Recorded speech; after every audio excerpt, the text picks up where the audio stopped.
Hello students, artificial intelligence class 10th के इस session में आप सभी का स्वागत है।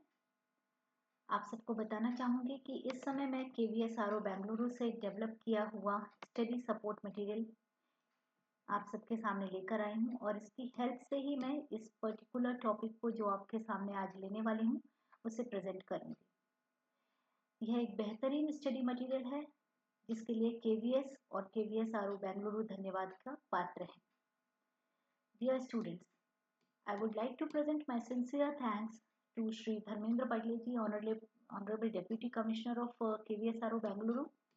I would surely like to thank Srimati Hemak Ma'am, Assistant Commissioner of KVSRO Bengaluru, Subject Coordinator Shri Vijay Kumar Sir, Principal KV Hutri, and all the subject expert. जितने भी यहाँ सब्जेक्ट एक्सपर्ट हैं उन सभी ने कड़ी मेहनत से आप सबके लिए यह स्टडी मटेरियल तैयार किया है और इसमें पर्याप्त एमसीक्यू और short answer question, long answer question, इन सभी चीज़ों का समावेश किया है as per the need of examination of class 10th CBSE board. So I hope you all are ready to go with this content. You will utilize this content and you will surely remember the developer of this content. Today I am going to present ICT skills. This is one of the very fundamental chapters. इसका जो knowledge है किसी भी computer user के काम के लिए है और इन जनरल सिलेबस में बहुत ही अच्छी चीज़ें रखी गई हैं. अगर आप एक सॉफ्टवेयर डेवलपर या AI की फील्ड में भी काम करना शुरू करना चाह रहे हैं तो इन सब चीज़ों का नॉलेज आपके लिए बहुत इम्पोर्टेंट है. तो चलिए शुरू करते हैं. The very first point visible here is types of operating system. तो टाइप्स ऑफ ऑपरेटिंग सिस्टम, यहाँ पर सबसे पहले तो हम जानते हैं कि ऑपरेटिंग सिस्टम होता क्या है. What is an operating system? Operating system short में हम OS भी कहते हैं, is an interface between a computer user and computer hardware. It performs all the basic task like file management, memory management, process management, device management. It handles the input output. It controls all the basic functions of a computer. किस तरह के operating systems होते हैं, कितनी तरह के होते हैं, तो आपको बताना चाहेंगे. हमारे पास बेसिकली CUI और GUI एक ब्रॉड डिवीजन है. CUI का मतलब होता है कैरेक्टर यूजर इंटरफेस, जहां पर आप केवल कीबोर्ड का यूज कर सकते हैं और आपके पास ग्राफिकल कंटेंट कम होता है. हमारे पास जो भी कंटेंट होता है वो कैरेक्टर के फॉर्म में होता है. इसी तरह इसके अपोजिट ग्राफिकल यूजर इंटरफेस, जैसा कि आप अभी करेंटली देख रहे हैं, ये ग्राफिकल यूजर इंटरफेस है जहां हम माउस के वेरियस क्लिक्स या अलग अलग पेरिफेरल डिवाइसेस की हेल्प से तरह तरह के कलरफुल प्रेजेंटेशंस के एनवायरनमेंट में काम करते हैं. Disc operating system, the very popular of the old times, is a character user interface. ये केवल कैरेक्टर यूजर इंटरफेस है, तो कीबोर्ड्स के लेवल पे पूरा काम होता है इसमें. यहाँ पर हम विंडोज की बात करें तो ये ग्राफिकल यूजर इंटरफेस है. It has been developed by Microsoft. Linux, the very popular one, is here character user interface format में ज़्यादा अवेलेबल है ये. फिर मोबाइल ऑपरेटिंग सिस्टम है and mobile operating systems are the very smart operating systems. Example हैं आपके पास में Android, Symbian, Windows phone, iOS and lot many others, and probably you students know more than anyone else. आप किसी भी mobile की properties में, settings में जाएंगे तो आपको इसके ऑपरेटिंग सिस्टम समझ में आ जाएंगे, उनका नाम लिखा हुआ दिख जाएगा. क्या काम करते हैं, क्या फंक्शंस हैं हमारे ऑपरेटिंग सिस्टम के, so is an important topic. As I already said, it's important for memory management, processor management, device management, file management. It manages the security of the system. It controls over the system performance. Job accounting भी करता है operating system. Error detection और उनको correction करने के ads provide करता है. ये पूरा कोऑर्डिनेशन देखता है यूजर के बीच में सॉफ्टवेयर के साथ. कितनी तरह के ऑपरेटिंग सिस्टम होते हैं, तो फंक्शन के हिसाब से देखा जाए, उनके लुक के हिसाब से देखा जाए, यूज के हिसाब से देखा जाए, तो जैसा पहले बताया, there is a CUI, DOS disk operating system. Then we have a GUI जिसका सबसे पॉपुलर एग्जांपल होता है विंडोज.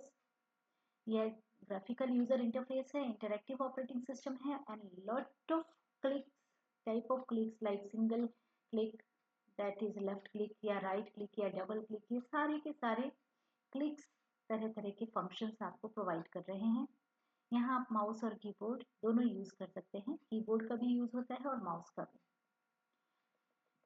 फंक्शनैलिटी के हिसाब से, टास्क के हिसाब से अगर हम देखेंगे तो हमारे जो सिस्टम होते हैं, single user and single task operating system हो सकते हैं, single user multitasking operating system हो सकते हैं।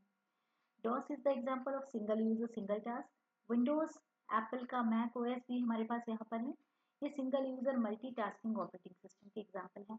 Then we have multi user, and obviously multi user है तो मल्टीटास्किंग करेगा, यानी कि कंप्यूटर में उसी समय पर या अलग अलग समय पर बहुत तरह के काम कर सकने वाला जो टास्क प्रोवाइड करने वाला सिस्टम है, that is multi user system. Then comes the real time system, ये सबसे महंगी कैटेगरी वाले हैं।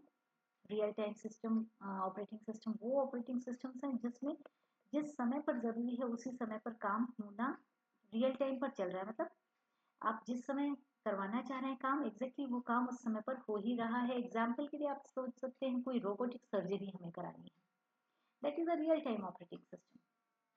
यहाँ पर रोबोटिक सर्जरी आप नॉर्मल या प्रोग्राम सिस्टम से नहीं करा सकते हैं, ये किसी कंप्यूटर की या किसी ऑटोमेटेड सिस्टम की मशीनरी को कंट्रोल करना है, किसी साइंटिफिक इंस्ट्रूमेंट्स में वर्क करना है, कॉम्प्लेक्स एनिमेशंस के काम करने हैं, कंप्यूटर कंट्रोल्ड ऑटोमेटिक मशीन्स हैं, ये सारी चीज़ें रियल टाइम ऑपरेटिंग सिस्टम से ही हैंडल हो सकती हैं। यहाँ पर टाइम की इम्पोर्टेंस है, उसी मोमेंट पर होने वाला काम, ये प्री प्रोग्राम नहीं हो सकता, उस समय जैसी सिचुएशन है उसके हिसाब से ऑपरेटिंग सिस्टम बिहेव करेगा। Example is Windows CE and Linux operating system, ये हमारे रियल टाइम ऑपरेटिंग सिस्टम के एग्जाम्पल्स हैं। Next we move to the topic, एक और ऑपरेटिंग सिस्टम का टाइप है डिस्ट्रीब्यूटेड ऑपरेटिंग सिस्टम। यहाँ पर एक सेट ऑफ कंप्यूटर जो नेटवर्क में इंटरकनेक्टेड हैं, ये कंबाइन होते हैं सिंगल इंटीग्रेटेड कंप्यूटर की तरह की फंक्शनैलिटी दिखाने के लिए या देने के लिए। सिंगल स्टोरेज लोकेशन की तरह यूजर को दिखेगा, लेकिन है असल में सेट ऑफ कंप्यूटर्स, ये आपस में इंटरकनेक्टेड हैं। विंडोज, लिनक्स, यूनिक्स, ये सारे के सारे जो है डिस्ट्रीब्यूटेड ऑपरेटिंग सिस्टम की तरह भी काम कर सकते हैं, इनमें यह फीचर भी अवेलेबल है। Now let us take one specific operating system, Windows 7 operating system. आप सभी लोगों के लिए पता होना चाहिए, एक पॉपुलर ऑपरेटिंग सिस्टम है। आजकल मैक्सिमम सिस्टम में विंडोज 10 बहुत पॉपुलर है और यूज हो रहा है, बट इससे इमीडिएट पहले Windows 7 was the most popular one. ये एग्जाम्पल लिया हुआ है यहाँ पर, इसलिए आप किसी भी विंडोज ऑपरेटिंग सिस्टम को लेंगे, जो सबसे पहले स्विच ऑन होने के बाद, बूटिंग होने के बाद जो स्क्रीन नजर आती है उसे हम बोलते हैं डेस्कटॉप। डेस्कटॉप में बहुत सारे कंपोनेंट्स होते हैं। डेस्कटॉप में एक जो इमेज होती है, बैकग्राउंड बनाता है, उसको हम वॉलपेपर कहते हैं। डेस्कटॉप में जो बहुत सारे पिक्टोरियल सिंबल्स हैं उनको हम आइकॉन्स कहते हैं। नीचे पोर्शन में एक लॉन्ग बार होता है जिसे हम टास्क बार कहते हैं, तो इसे हम प्रैक्टिकली देखते हैं। इसके लिए मिनिमाइज करते हैं उस फाइल को और आते हैं हमारे डेस्कटॉप पर। ये आपके सामने डेस्कटॉप नज़र आ रहा है, यहाँ पर आप देख सकते हैं ये हमारे फोल्डर आइकॉन्स हैं, ये हमारे फाइल आइकन्स हैं जिन पर अभी हमने क्लिक किया। माउस के कर्सर पे ध्यान रखेंगे आप, फाइल और फोल्डर दोनों में डिफरेंस है। फोल्डर के अंदर हम फाइल्स रख सकते हैं, फाइल्स के अंदर हम हमारा डेटा या कंटेंट रखते हैं। इसके पीछे ये जो ब्लू कलर का पिक्टोरियल रिप्रेजेंटेशन दिख रहा है, ये इसका वॉलपेपर है। नीचे ये जो बार दिख रहा है जिस पर कर्सर रखने के बाद शॉर्ट इमेज फॉर्म में हमारी विंडोज दिख रही हैं, यह टास्क बार है। टास्क बार में एक्टिव टास्क के सिंबॉलिक रिप्रेजेंटेशंस होते हैं, आइकन्स होते हैं। ये सारे एक्टिव टास्क आपको यहाँ नज़र आ रहे हैं। यहाँ सिस्टम ट्रे है, ये जो बटन है इसको हम स्टार्ट बटन कहते हैं, लेफ्ट साइड में कॉर्नर मोस्ट में। चलिए वापस आते हैं और देखते हैं हमारा कंटेंट आगे हमें क्या बता रहा है। तो ये सारी चीज़ें जो यहाँ पर बताई जा रही हैं आपको दिखाया जा चुका है। पीछे आगे चलते हैं और देखते हैं कि फाइल और फाइल के कॉन्सेप्ट क्या बता रहे हैं। फाइल कैसे ऑर्गेनाइज होती है और डायरेक्टरी स्ट्रक्चर क्या होता है। तो किसी भी सिस्टम में एक रूट डायरेक्टरी होती है, यानी कि मेन डायरेक्टरी। ये जो मेन डायरेक्टरी होती है सिस्टम के अंदर के स्टोरेज स्पेस का ही पार्टीशन होती है, जैसे कि C drive, D drive, E drive, जितने चाहे उतने पार्टीशन आप कर सकते हैं। ज़्यादातर सिस्टम में एफ या जी ड्राइव तक होती हैं। इनमें से किसी भी ड्राइव के अंदर जाकर के हम और भी फोल्डर्स या फाइल्स रख सकते हैं। तो जब इन ड्राइव्स के अंदर हम जाते हैं, ये हमारी रूट ड्राइव्स हो गई। इन रूट ड्राइव के अंदर हम जब जाते हैं, जो फोल्डर्स हम बनाते हैं वो फोल्डर्स चाइल्ड फोल्डर्स हैं एक तरह से। इन फोल्डर्स के अंदर में हम फाइल्स रख सकते हैं या फिर और फोल्डर्स बना सकते हैं। तो फोल्डर के अंदर एक फोल्डर हो सकता है या फाइल्स हो सकती हैं। रूट डायरेक्टरी के अंदर भी फोल्डर या फाइल्स हो सकती हैं। तो आप डायरेक्टरी को एक कंटेनर मान सकते हैं जिसके अंदर हम फोल्डर या फाइल रख सकते हैं। फाइल के अंदर हम फाइल नहीं रख सकते, लेकिन फोल्डर के अंदर हम बहुत सारी फाइल्स रख सकते हैं। एक एग्जांपल की तरह से देखा जाए तो यहाँ पर डेस्कटॉप पे आते हैं, स्टार्ट बटन पर क्लिक करते हैं। ये हमारे दूसरे जो सॉफ्टवेयर अवेलेबल हैं या जो एप्लीकेशंस अवेलेबल हैं यहाँ नज़र आ रहे हैं। हमने विंडोज़ के साथ में ई की प्रेस किया और विंडोज़ एक्सप्लोरर ओपन किया है। आप देख सकते हैं इस पीसी में सिंगल पार्टीशन सी ड्राइव है। सी ड्राइव के अंदर बहुत सारे फोल्डर्स बने हैं। इनमें से सभी फोल्डर्स के अंदर और भी फोल्डर्स या फाइल्स हो सकती हैं। ये एग्जाम्पल फोल्डर है और इस फोल्डर के अंदर एक फोल्डर और दो फोल्डर्स और एक फाइल है। माउस का राइट क्लिक आप करेंगे तो इसमें बहुत सारे ऑप्शन दिख रहे हैं, जैसे कि कट, कॉपी। कट या कॉपी के बाद एक पेस्ट एप्लीकेबल हो जाता है, डिलीट, रीनेम। अगर आप अपनी फाइल का नाम रखना चाहते हैं तो राइट क्लिक करके रीनेम कर सकते हैं। रीनेम किया और एंटर प्रेस किया तो फाइल का नाम चेंज हो चुका है।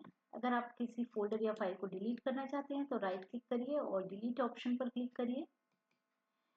जो भी फाइल डिलीट होती है डेस्कटॉप में रिसाइकल बिन नाम से एक फोल्डर होता है, उस फोल्डर के अंदर चली जाती है। और अगर आप रिसाइकल बिन से अपनी फाइल को वापस लेना चाहते हैं तो इस पर डबल क्लिक करके अंदर जाइए और जिस भी फाइल को आप वापस लेना चाहते हैं रीस्टोर पर क्लिक करिए। जहाँ से इसको डिलीट किया गया है यह फोल्डर वापस वहाँ जाकर के बना हुआ आपको मिल जाएगा। तो जैसा कि अभी हमने देखा डिलीटेड फोल्डर हमारा वापस आ चुका है। ये सारे ऑप्शंस आपको पता होना चाहिए। इसके अलावा एक शॉर्टकट की होती है कट, कॉपी और पेस्ट के लिए, उनके बारे में हम आगे जानेंगे। हमारे पास जो माउस के राइट और लेफ्ट क्लिक्स हैं, मैक्सिमम फंक्शंस वहाँ पर अवेलेबल हैं। राइट क्लिक करने पर सारे के सारे फंक्शंस को आप यूटिलाइज कर सकते हैं। इसके अलावा कुछ शॉर्टकट की हैं जैसे कि कट, कॉपी, पेस्ट। किसी फोल्डर को एक जगह से दूसरी जगह में आप कट करके पेस्ट कर सकते हैं या फिर कॉपी करके पेस्ट कर सकते हैं। कॉपी करके पेस्ट करने पर उसकी कई कॉपीज बनेंगी। कट करके पेस्ट करने पर सिंगल कॉपी दूसरी जगह जहाँ पर आप पेस्ट कर रहे हैं वहाँ मूव कर जाएगी। Now let us see the shortcut की। कट के लिए जो शॉर्टकट की है वो है कंट्रोल प्लस एक्स। कॉपी के लिए जो शॉर्टकट की है वो है कंट्रोल प्लस सी। और पेस्ट ऑप्शन के लिए हमारी जो शॉर्टकट की है वो है कंट्रोल प्लस वी। तो control X, control V cut और पेस्ट करेगा, control C, control V copy और पेस्ट करेगा। फाइल्स को आप ड्रैग और ड्रॉप करके भी मूव कर सकते हैं, यानी कि माउस से सेलेक्ट करने के बाद उसे आप ड्रैगिंग करिए। जिस डायरेक्शन में ड्रैग करेंगे या खींचेंगे वहां पर जाकर के आपकी फाइल कॉपी या पेस्ट हो जाएगी। इसके अलावा परमानेंटली डिलीट करने का तरीका भी आपको बताया जा चुका है। अभी हमने टेम्परेरी डिलीट किया था। जब हमने टेम्परेरी डिलीट किया तो हमारे जो फाइल्स हैं वो रिसाइकल बिन पर चली गई थी। अगर आप परमानेंट डिलीट करना चाहते हैं तो इस फोल्डर पे जाएंगे और वहां से जब राइट क्लिक करके आप डिलीट करेंगे तो डिलीशन परमानेंट हो जाएगा। परमानेंट डिलीशन के लिए हमें रिसाइकल बिन में जाके डिलीट करना चाहिए। रिस्टोर करने का तरीका आपको बताया जा चुका है। अब बात आती है कि हमारे सिस्टम को हम कैसे केयर और मेंटेन करें। तो कुछ सिंपल से स्टेप्स हैं जिन्हें हमें फॉलो करना चाहिए, जैसे कि नॉर्मल हमारे सिस्टम के कंपोनेंट्स को क्लीन रखना चाहिए। कोई भी खराब हार्डवेयर है तो उसे समय समय पर रिप्लेस कर देना चाहिए। फूड आइटम्स का यूज़ हमारे इस तरह के गैजेट्स और डिवाइसेस के ऊपर नहीं करना चाहिए। केबल और कॉर्ड्स को प्रॉपरली रखिए। अनऑथराइज्ड अनवांटेड सॉफ्टवेयर्स को हटा दीजिए ताकि आपकी स्पेस और स्पीड सही बनी रहे। समय समय पर डेटा का बैकअप लीजिए। एंटीवायरसेस रन करिए, इंस्टॉल करिए, अपडेट करिए। बैटरी ओवरचार्ज मत करिए। अननेसेसरी पावर बैकअप्स मत बना के रखिए। प्रॉपर शटडाउन करिए। स्कैनिंग, डिस्क डीफ्रैगमेंटेशन, रेगुलर बैकअप, ये बहुत ही इंपॉर्टेंट स्टेप्स हैं और ये सारे सेल्फ एक्सप्लेनेटरी स्टेप्स हैं। इस तरह से आपने देखा कि यह बहुत ही इंपॉर्टेंट चैप्टर है जो आपको आपके आईसीटी टूल्स को यूज़ करने में काफ़ी हेल्प करने वाला है। जनरल अवेयरनेस की जैसा एक चैप्टर है। यहाँ पर आप ऑब्जेक्टिव क्वेश्चंस और आपको जो लिस्ट प्रोवाइड की गई है शॉर्ट आंसर क्वेश्चंस की सफिशिएंट हमारे पास जो कलेक्शन दिया गया है उसे ज़रूर सॉल्व करेंगे। तो आपको एग्ज़ाम पॉइंट ऑफ व्यू से काफ़ी हेल्प करने वाला है ये जो कंटेंट है। आप देख सकते हैं यहाँ पर बहुत सारे क्वेश्चन आंसर्स कलेक्शन दिए हैं। डिस्क्रिप्टिव क्वेश्चन है, शॉर्ट आंसर क्वेश्चन है, एमसीक्यू है। आशा है कि आप सभी इन सभी कंटेंट्स को प्रॉपरली यूज़ करेंगे, एग्जाम्स में अच्छा परफॉर्म करेंगे और समय समय पर इसके नॉलेज का यूज़ भी करेंगे। So wish you all a good day. Thank you.